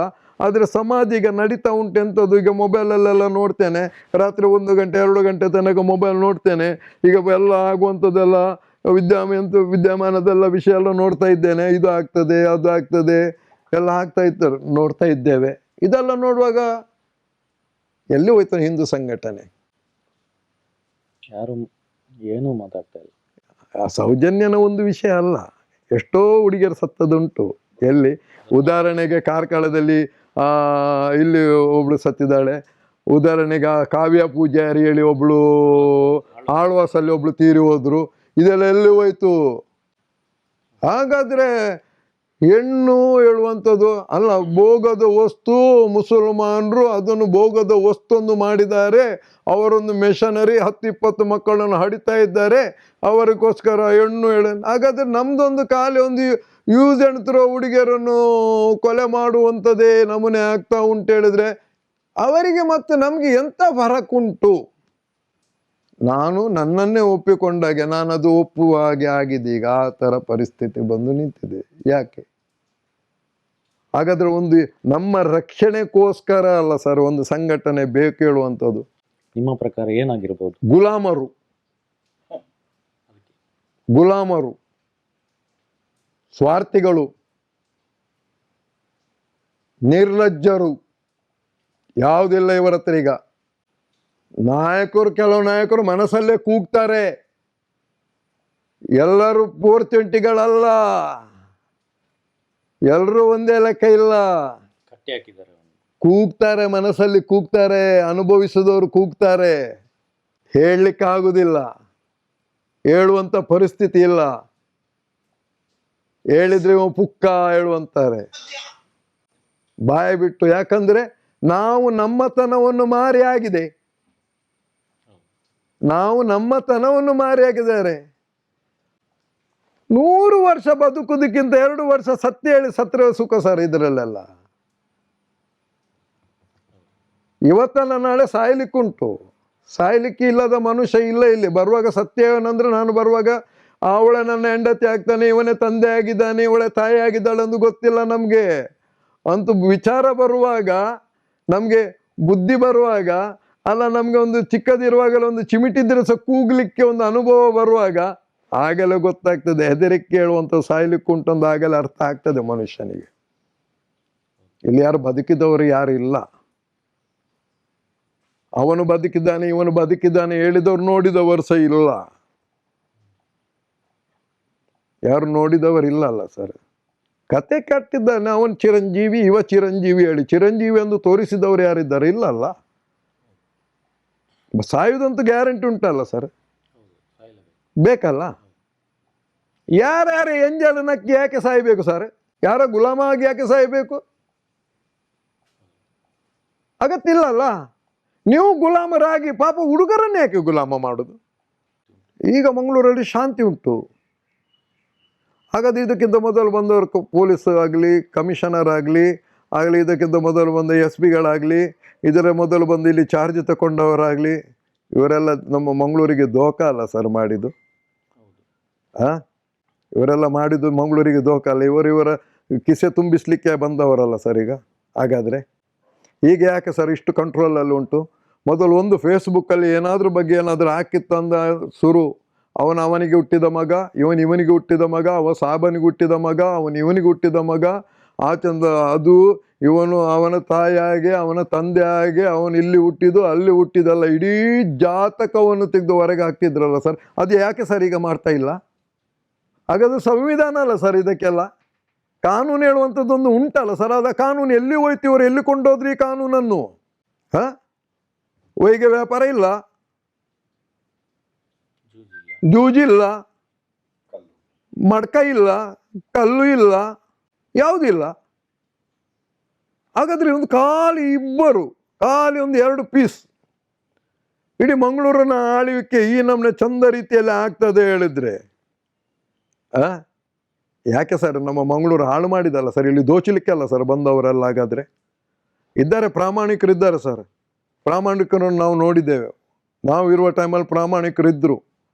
ಆದರೆ ಈ ನಮ್ಮನೆ ನಾವು ಇದುವರೆಗೆ ನನ್ನ ಜೀವಮಾನದಲ್ಲಿ ಮಂಗಳೂರಲ್ಲಿ ಈ ಥರ ಒಂದು ಕಮಿಷನರ್ ಆಗಲಿ ಅವರಿಗೆ ಹೊಗಳಿಸೋದಿಲ್ಲ. ನನಗೇನು ಅವರಿಂದ ಕೆಲಸ ಆಗಲಿಕ್ಕಿಲ್ಲ. SP ಅವರಾಗಲಿ ಇವರಾಗಲಿ ನಾವೆಲ್ಲ ನಮ್ಮಷ್ಟಕ್ಕೆ ಮೂಲೆಯಲ್ಲಿ ಕೂತ್ಕೊಂಡಿದ್ದೇವೆ. ನಮಗೆ ಅವರಿಂದ ಏನು ಕೆಲಸ ಆಗಲಿಕ್ಕಿಲ್ಲ. ಅವ್ರು ಮಾಡೋ ಕೆಲಸವನ್ನು ಉಂಟಲ್ಲ ಸರ್, ಒಂದು ಮನಸ್ಪೂರಕ್ಕೊಂದು ಖುಷಿ ಆಗ್ತದೆ. ಎಲ್ಲ ದೊಡ್ಡ ದೊಡ್ಡ ದೊಡ್ಡ ದೊಡ್ಡ ಬಾಯಿಗಿರಿ ಎಲ್ಲ ಮಾಡಿದವರು ಎಲ್ಲೋದ್ರು? 4, 5, 10, 20 ಜನ ಹುಡುಗರನ್ನು ಇಟ್ಕೊಂಡು ದೊಡ್ಡ ಜನ ಆಗಿ ದೊಡ್ಡ ಬಾಯಿ ಆಗುದಲ್ಲ. ಅದು ದೊಡ್ಡ ಬಾಯಿ ಅಲ್ಲ ಅಂತ ಕೇಳುದು. ತಾಕತ್ತಿದ್ರೆ ಒಬ್ಬೊಬ್ಬರು ತಿರುಗಲಿ, ನೀವು ತಾಕತ್ತಿದ್ರೆ ಒಬ್ಬೊಬ್ಬರು ಬನ್ನಿ. ಕಾನೂನಿದ್ರೆ ಈಗ ಯಾವ ರೌಡಿ ಆದ್ರೂ ಸರ್, ಈಗ ಮಂಗಳೂರಲ್ಲಿ ಒಬ್ಬ ತಿರುಗಲಿಕ್ಕೆ ಧೈರ್ಯ ಮಾಡ್ತಾನವ. ಯಾಕೆ? ಕಾನೂನು ಸರಿ ಉಂಟಿಲ್ಲಿ. ಅವ ಸಹ ಅನ್ಯಾಯ ಮಾಡ್ಲಿಕ್ಕೆ ಹೋಗುದಿಲ್ಲ. ಅವನಿಗೆ ಸಹ ಗೊತ್ತಾಗಿದೆ ಜಾಸ್ತಿ ಆಯ್ತು ನಮ್ದು, ನಾವು ಮಾಡಿದ ಅಸ್ತರವಣ ಜಾಸ್ತಿ ಆಯ್ತು, ನಾವು ಯಾರ್ದೋ ಮಾತು ಕೇಳಿ ನಮ್ಮ ಜೀವನ ಹಾಳು ಮಾಡಿದ್ದೇವೆ, ಪ್ರಾಯ ಆಗಿದೆ ಈಗ ನಮ್ಮ ಕೈಕಾಲು ತಿರುಗುವುದಿಲ್ಲ. ಚಿಕ್ಕ ಚಿಕ್ಕ ಹುಡುಗರಿಗೆ ಬಾಯಿಗರಿ ಆಗ್ತಾ ಇದ್ದಾರೆ. ಯಾವ ಹುಡುಗ ಬಂದು ಹಾಕಿ ಹೋಗ್ತಾನೊಂದು ಗೊತ್ತಿಲ್ಲ. ಈ ಪರಿಸ್ಥಿತಿ ದೊಡ್ಡ ದೊಡ್ಡ ಬಾಯಿಗಳಿಗೆಲ್ಲ ಆಗಿದೆ. ಈಗ ಎಲ್ಲ ಸುಮ್ಮನೆ ಕೂತ್ಕೊಂಡಿದ್ದಾರೆ, ಅವರವರ ಮುಖ ನೋಡಿ ಇವನ ಮುಖ ನೋಡಿ ಕೂತ್ಕೊಂಡಿದ್ದಾರೆ. ನಿಯತ್ತಲ್ಲಿದ್ದವರು ಈಗ ಸಿದ್ದಾರೆ ಹುಡುಗರು. ಅವರಷ್ಟಕ್ಕೆ ಅವರವರ ಸೇವೆ ಮಾಡಿಕೊಂಡು ಅವ್ರದ್ದು ಗೊತ್ತಾಗಿದೆ, ನಾವು ಮಾಡಿದ ಅನ್ಯಾಯ ಗೊತ್ತಾಗಿದೆ. ಪಾಪ ನಾವು ಯಾರ್ದೋಕ್ಕೋಸ್ಕರ ಮಾಡಿದ, ನಾವು ಸಂಘಟನೆಯೊಟ್ಟಿಗೆ ಬಂದೆವು, ಸಂಘಟನೆ ನಮಗೆ ನೋಡಲಿಲ್ಲ. ಸಂಘಟನೆ ನಾವು ಬೇಕಾದಾಗ ಹೊರಗೆ ಬಂದಾಗ ನಮಗೆ ವ್ಯವಸ್ಥೆ ಮಾಡಲಿಲ್ಲ. ಆ ಸಂಘಟನೆ ಒಳಗಿದ್ದವರೇ ಕೈಕಾಲು ಎಳೆದ್ರು, ಒಳಗೆ ಫಿಟ್ಟಿಂಗ್ ಇಟ್ಟರು. ಯಾಕಂದ್ರೆ ಅದು ಸಂಘಟನೆ ಹೋಗಿ ಅದು ರೌಡಿಸಮಿಗೆ ಬಂತು. ಅಲ್ಲಿ ಅವನ ಕಾಲು ಇವನು ಎಳಿಬೇಕು, ಇವನು ಬಾಯಿ ಆಗಬೇಕು, ಅವನವನ ಇಲ್ಲಿ ಲಿಂಬೆ ಹುಳಿ ಹಿಂಡಿದ್ರು. ಯಾಕಂದರೆ ಮಂಗಳೂರಲ್ಲಿ ರೌಡಿಸಮ್ ಎಲ್ಲ ನೋಡಿದ್ದೇನೆ ಸರ್ ನಾನು. ಹೊಸತ್ತಲ್ಲ ನಾನು ನೋಡಿದ್ದು ಮಂಗಳೂರಲ್ಲಿ ಹೊಸತ್ತು ನಾನು ನೋಡಿದೆ ಅಲ್ಲ. ಮಂಗಳೂರು ರೌಡಿಸಮ್ ಮಂಗಳೂರು ಇರುವಾಗ ಸಹ ನೋಡಿದ್ದೇನೆ, ಸಂಘಟನೆ ಮಾಡುವಾಗ ಸಹ ನೋಡಿದ್ದೇನೆ. ಈಗ ಕೆಲವೊಂದು ಸಂಘಟನೆ ಹುಡುಗರು ರೌಡಿ ಆದದ್ದು ಸಹ ನೋಡಿದ್ದೇನೆ. ಮಾರ್ಗದಲ್ಲಿ ಬಿದ್ದು ಸತ್ತದ್ದು ಸಹ ನೋಡಿದ್ದೇವೆ. ನಾಳೆ ನಮಗೆ ಸಹ ಕೊಲ್ತಾರೆ, ಹೇಳಲಿಕ್ಕೆ ಆಗುವುದಿಲ್ಲ. ಯಾಕಂದ್ರೆ ನಾವು ಸೀದಾ ಮಾತಾಡ್ತೇವೆ. ನಮಗೆ ಸಹ ಸತ್ತಿರ ಸೇರು ಬೇಜಾರಿಲ್ಲ. ಯಾಕೆ ಇಲ್ಲ? ನಮ್ದು ಹೆಸರು ದೇವರ ಜೊತೆಯಲ್ಲಿ ನಾವು ಹಾಳು ಮಾಡಿದೊಂದು ಬಂದದಲ್ಲ, ನಾವೇನೋ ಒಳ್ಳೆ ಮಾಡಿದ್ದೇವೆ. ಇವತ್ತೊಂದು ಇಲ್ಲೇ ಒಂದು ಉದಾಹರಣೆಗೆ ಇಲ್ಲೇ ಒಂದು ಕಲ್ಲಿದ್ದು ಕೋರೆ ಆಗ್ತಾ ಉಂಟು. ಕೇಳಿದೆ ಎಂಥ ವಿಷಯ ಹೇಳಿ, ಹೋಗಿ ನಾವು ಕೇಳಿದ ವಿಷಯ ಅಂತ ಹೇಳಿ, ಅಲ್ಲ ಪರ್ಮಿಷನ್ ಉಂಟು, ಅದು ಉಂಟು ಇದು ಉಂಟು ಹೇಳಿದ್ರು. ಬೇಕಾದ ಇಲಾಖೆಗೆ ತಿಳಿಸಿದೆವು, ಅದರ ಬಗ್ಗೆ ಏನಿಲ್ಲ, ಅದಕ್ಕೆ ಪರ್ಮಿಷನ್ ಉಂಟು ಎಲ್ಲ ಹೇಳಿದರು. ಊರಿದ್ದೆಲ್ಲ ಕಲ್ಲಿದ್ದು ಕೋರೆ ನಿಂತಿದೆ, ಇಲ್ಲೊಂದು ಕಲ್ಲಿದ್ದು ಕೋರೆ ಆಗ್ತಾ ಉಂಟು, ಅದಕ್ಕೆ ಪರ್ಮಿಷನ್ ಉಂಟು ಹೇಳಿದ್ರು. ಸರಿ ಹೇಳಿ, ಆದರೆ ಮಾರ್ಗಕ್ಕೆ ಕೊಂಡೋಗುವ ಪರ್ಮಿಷನ್ ಇಲ್ಲ ಲಾರಿಯಲ್ಲಿ, ಅದು ಆಗ್ತಾ ಉಂಟು ಈಗ ಸಹ. ಯಾಕಂದ್ರೆ ಸಂಬಂಧಪಟ್ಟವರಿಗೆ ಕೊಡ್ತಾರೆ ದುಡ್ಡು, ನಾಯಿಗಳಾಗಿ ದುಡ್ಡಿನಗೋಸ್ಕರ ಇದು ಮಾಡ್ತಾರೆ. ಎಂತ ಹೇಳಬೇಕು? ಎಲ್ಲ ಕಡೆಯಲ್ಲಿ ಬೇಡ ಅದು ಇದ್ದಾರೆ ಸರ್, ಒಳ್ಳೆಯವರು ಇದ್ದಾರೆ, ಈಗ ಸಹ ಇದ್ದಾರೆ. ಯಾರು ಒಂದು 4-5 ಜನರು ಹೆದರಿದ್ದಾರೆ. ಈ ಕಳ್ಳರಿಗೆ, ಈ ಲಪಂಗರಿಗೆ, ಈ ಡೋಂಗಿಗಳಿಗೆ ಜನರು ಹೆದರಿದ್ದಾರೆ. ಮತ್ತು ಕೆಲವರು ಸಾಹುಕಾರರಿದ್ದಾರೆ, ಇಂಥವರಿಂದಲೇ ಅವರ ಜೀವನ ನಡೆಯುವುದು. ಅವರಿಗೆ ಸಹ ಇಂಥವರೇ ಬೇಕು ಹುಡುಗರು.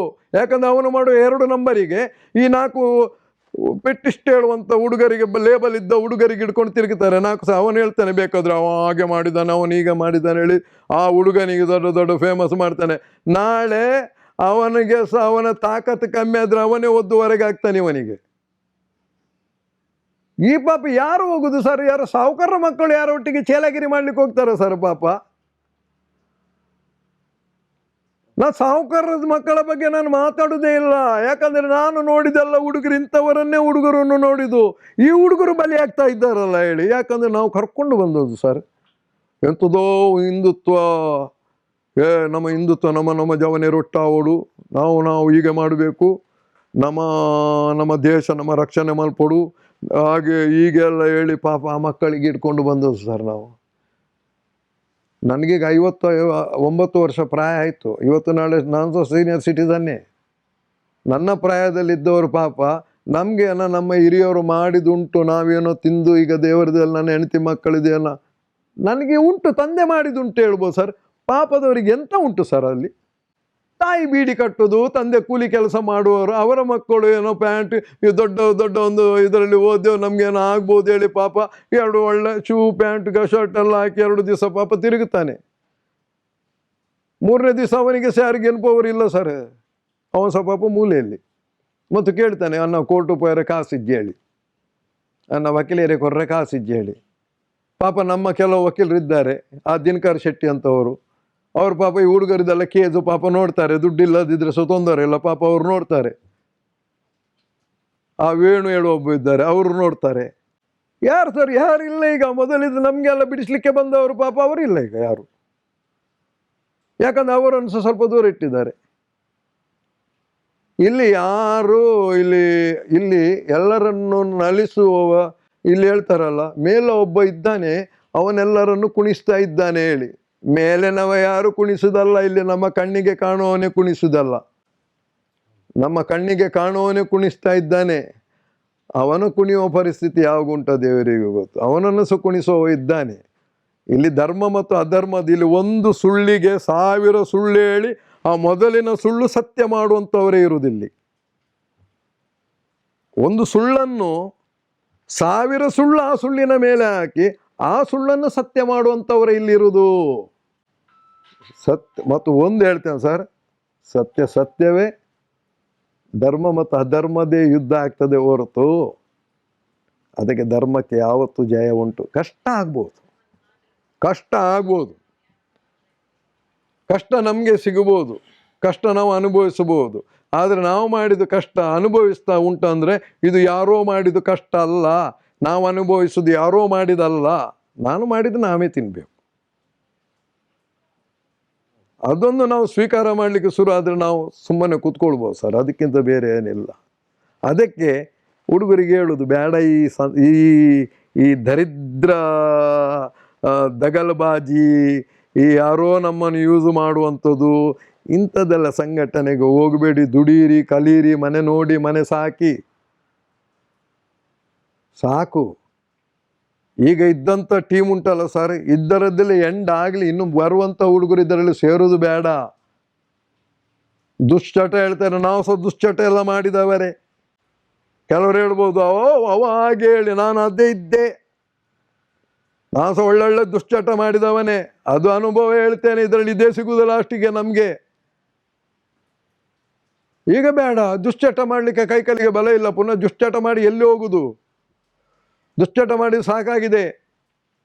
ಈಗೆಲ್ಲ ಹುಡುಗರು ದುಶ್ಚಟದಲ್ಲೇ ಇದ್ದಾರೆ. ಈಗ ಹಿಡಿತಾ ಇದ್ದಾರೆ ಡಿಪಾರ್ಟ್ಮೆಂಟು, ಒಂದು ಕಂಟ್ರೋಲಿಗೆ ತರ್ತಾರೆ, ಆದರೆ ಸಾಗುದಿಲ್ಲ, ಕಂಟ್ರೋಲ್ ಆಗುದಿಲ್ಲ. ಅದು ಕಂಟ್ರೋಲ್ ಆಗುದಿಲ್ಲ. ಅವರವರಿಗೆ ಅನುಭವ ಬರಬೇಕು. ಈಗ ನಮ್ಗೆ ಅನುಭವ ಬಂದಿದ್ದು ಇದಲ್ಲ ಹೇಳಿ. ಈಗ ಡಿಪಾರ್ಟ್ಮೆಂಟ್ ಒಳ್ಳೆ ಬೆನ್ನು ಹತ್ತಾ ಇದ್ದಾರೆ, ಆದರೆ ಸರ್ ಡಿಪಾರ್ಟ್ಮೆಂಟ್ ಒಳಗೆ ಚೇಲಗಿರಿ ಮಾಡುವವರು ಇದ್ದಾರೆ ಸರ್, ಚಮಚಗಿರಿ ಡಿಪಾರ್ಟ್ಮೆಂಟ್ ಒಳಗಿದ್ದಾರೆ. ಬಚ್ಚಾಲಿಕ್ಕಿಂತ ಬಚ್ಚಾಲಿ ಡಿಪಾರ್ಟ್ಮೆಂಟಲ್ಲಿದ್ದಾರೆ. ಈಗ ಎಲ್ಲಿ ನಾವು ರೌಡಿಸಮ್ ಅದುಗಿದು ಹೇಳ್ತೇವಲ್ಲ ಸರ್, ಅದಕ್ಕಿಂತ 3 ಪಟ್ಟು ಜಾಸ್ತಿ ಬಚ್ಚಾಲಿಗಳು ಡಿಪಾರ್ಟ್ಮೆಂಟಲ್ಲಿದ್ದಾರೆ, ಈಗ ಸಿದ್ದಾರೆ. ಒಳ್ಳೊಳ್ಳೆ ಫಿಗರ್ಸ್ ಇದ್ದಾರೆ, ಅವರನ್ನೆಲ್ಲ ಮೂಲೆಗೆ ಹಾಕಿದ್ರು. ಒಂದು ಟೈಮಲ್ಲಿ ನಾನು ಹೇಳೋದಲ್ಲ, ಈಗ ಪಾಪ ಒಳ್ಳೆ ಪೋಸ್ಟ್ ಕೊಟ್ಟಿದ್ದಾರೆ. ಒಂದು ಟೈಮಲ್ಲಿ ಪಾಪ ಎಲ್ಲೆಲ್ಲ ಹಾಕಿದ್ದು, ಕರಾವಳಿ ಪಡೆ ಅಲ್ಲಿ ಹೇಳಿ, ಎಂಥ ಪ್ರಾಮಾಣಿಕ ವ್ಯಕ್ತಿಗಳೆಲ್ಲ ಆಫೀಸರ್ಗಳಿದ್ದಾರೆ, ಪೊಲೀಸ್ನವರಿದ್ದಾರೆ, ನಮ್ಮ ಹತ್ರ ಕೂಗಿದವರಿದ್ದಾರೆ ಆಫೀಸರ್ಗಳು. ಒಂದು ಆಫೀಸರ್, ನಾವು ಹೇಳೋದಲ್ಲ, ಒಂದು ಆಫೀಸರ್ದು ಮನೆದು ಹುಡುಗಿಗೆ ತುಂಬಿಕೊಂಡೋಗಿದ್ದಾರೆ ಒಬ್ಬರು. ನಮ್ಮ ಹತ್ರ ಬಂದು ಕೂಗಿದ್ದು, ನಾನು ಹಿಡ್ಕೊಂಡು ಬಂದಿದ್ದೇನೆ ಹೇಳುದಲ್ಲ ಸರ್. ಆದರೆ ಪಾಪ ಇದ್ದಾರೆ ಸರ್, ತುಂಬ ಕಷ್ಟಪಟ್ಟದ್ದು. ಈಗ ಸಹ ಪ್ರಾಮಾಣಿಕ ಆಫೀಸರ್ಗಳಿದ್ದಾರೆ.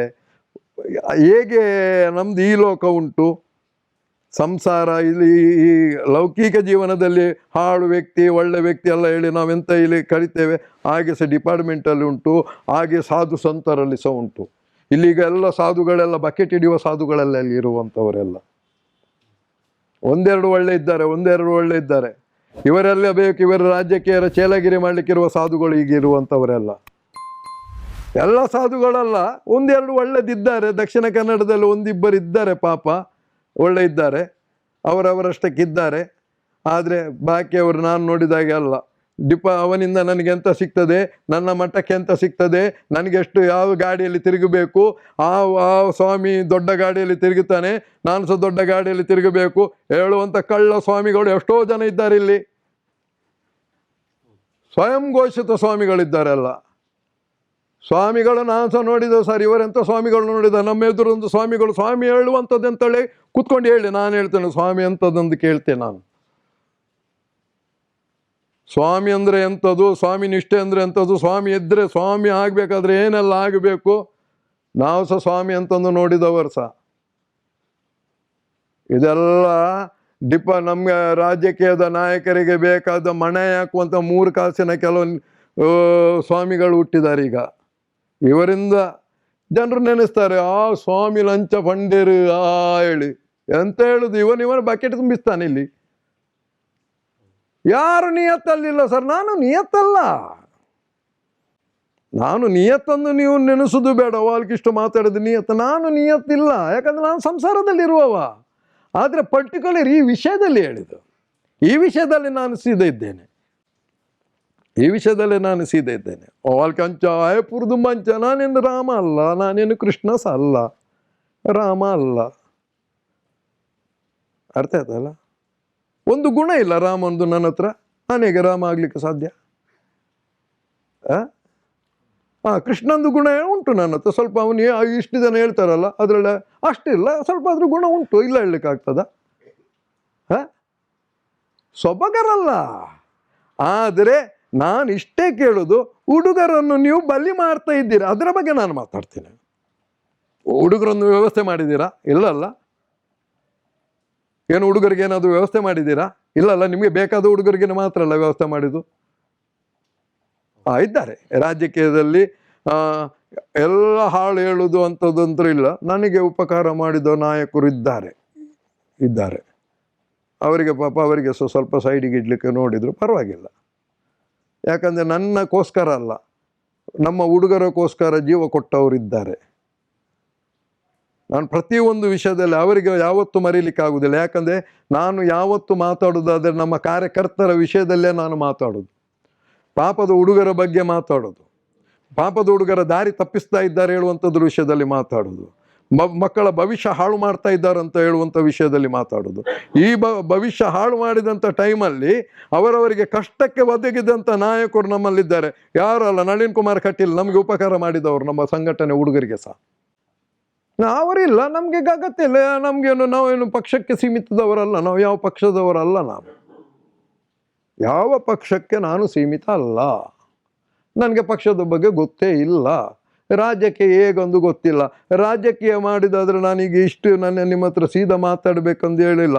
ಎಲ್ಲರನ್ನು ಹೊಗಳಿಸಿಕೊಂಡು ಬಂದು ನಾನು ಅವರ ಹತ್ರ ಸಾಯಂಕಾಲ ಆಗಿ ನಿಮಗೆ ಪಾತ ಒಳ್ಳೆ ಹೇಳಿದೆ ಅನ್ನೋದು ಹೇಳ್ಬೋದು. ನನಗೆ ಅಗತ್ಯ ಇಲ್ಲ, ಅದು ಅಗತ್ಯ ಇಲ್ಲ ಈಗ. ಯಾಕಂದರೆ ನಾನು ಬೆಳೆದದು ಕಾರ್ಯಕರ್ತರು ಒಟ್ಟಿಗೆ ಬೆಳೆದು, ನಾನು ನಾಯಕನಾಗಿ ಬೆಳೆದವ ಅಲ್ಲ. ನನಗೆ ನಾಯಕತ್ವ ಗೊತ್ತಿಲ್ಲ. ನಾನು ನಾಯಕನಂದು ನಾವು ಸಂಘಟನೆ ಬಿಟ್ಟ ಮೇಲೆ ವಾಲ್ಕೆ ಬಜರಂಗದಳದ ನಾಯಕ ಹೇಳಿ, ನನಗೆ ನಾಯಕದ ಅಗತ್ಯ ಇಲ್ಲ. ನಾನು ನಾಯಕ ಸಹ ಅಲ್ಲ.